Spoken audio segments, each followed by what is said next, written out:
Hi hello friends, எல்லாருக்கும் வணக்கம். நான் எண்ணெய் கத்திரிக்காய் குழம்பு தான் செய்ய போகிறேன்.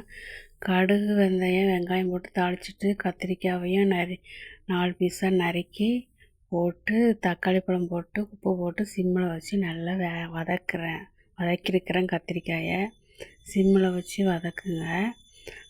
தக்காளி போட்டு உப்பு போட்டு அதில் தண்ணி ஊறிட்டே இருக்கும், அதனால் கத்திரிக்காய் கருகாது.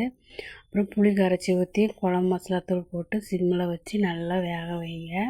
அந்த மசாலா கத்திரிக்காய் உள்ளலாம் நல்லா இறங்கணும். அப்புறம் தேங்காய், தக்காளி, சின்ன வெங்காயம் அரைச்சி ஊற்றுங்க.